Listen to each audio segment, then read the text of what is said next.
Everyone, আজ তোমাদের সাথে শেয়ার করব 1 ইয়ার প্লাস বেবিদের জন্য খিচুড়ির রেসিপি। তো এখানে প্রথমেই দেখতে পাচ্ছ আমি একটু চাল ডাল নিয়ে নিয়েছি, আর এখানে নিয়েছি মসুর ডাল, আর নিয়েছি কিছু সবজি। সবজির মধ্যে ছিল গাজর, মিষ্টি আলু, মিষ্টি কুমড়ো, আর ছিল আলু। তোমরা চাইলে এর মধ্যে বিনস, বিট অ্যাড করতে পারো। তো আজ আমার ঘরে এই সবজিগুলোই ছিল, তাই এই সবজিগুলো দিয়ে খিচুড়ি রান্না করে দেখাচ্ছি। প্রথমে 1 টেবিল চামচ সর্ষের তেল দিয়ে দিলাম, তার মধ্যে 5-6টা গোটা জিরে ফোড়ন দিয়ে দিলাম। যেহেতু আমার বেবির 1 বছর বয়স হয়ে গেছে, সেই জন্য ওকে এখন থেকে আস্তে আস্তে সব কিছু ইন্ট্রোডিউস করাচ্ছি। এই যেমন ধরো লবণ, হলুদ আর গোটা জিরে। যদিও ডাক্তার আমাকে বলেছিলেন 10 মাস থেকেই লবণ হলুদ কিন্তু খাবারে দেওয়াই যায়।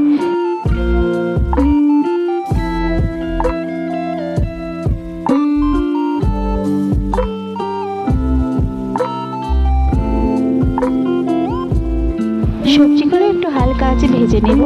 তারপর দেখো চাল আর ডাল যেটাকে ভালো করে ধুয়ে নিয়েছিলাম, ধুয়ে অল্প ভিজিয়ে রেখেছিলাম, তার মধ্যে লবণ হলুদ অ্যাড করলাম। তারপর লবণ হলুদ দিয়ে চাল ডালটাকে ভালো করে মাখিয়ে নিতে হবে। আর চাল ডাল অবশ্যই লক্ষ্য রাখবে, বাচ্চাদের যখন কোনো খাবার তৈরি করবে সেটা যেন খুব ভালোভাবে ধোয়া হয়। ভালো জলে অন্তত 8 থেকে 9 বার ধোয়ার পর তারপরে রান্না করা উচিত।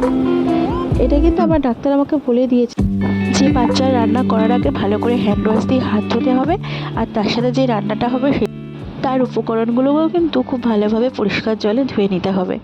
তো দেখো এরপর 3 বাটি মতো জল অ্যাড করে দিলাম। তারপর প্রেশার কুকারে বেশ কয়েকটা সিটি দিয়ে নিতে হবে।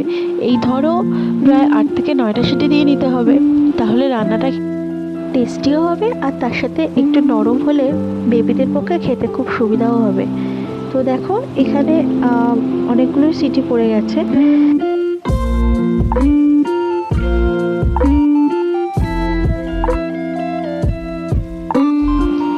তো খিচুড়ি এখানে আমার রেডি হয়ে গেছে। এরপর উপর থেকে একটু বাটার ছড়িয়ে সার্ভ করলেই বাচ্চারা কিন্তু খুব ভালোভাবেই খেয়ে নেবে। তাহলে আজকের মতো টাটা, দেখা হচ্ছে নেক্সট কোনো ব্লগে।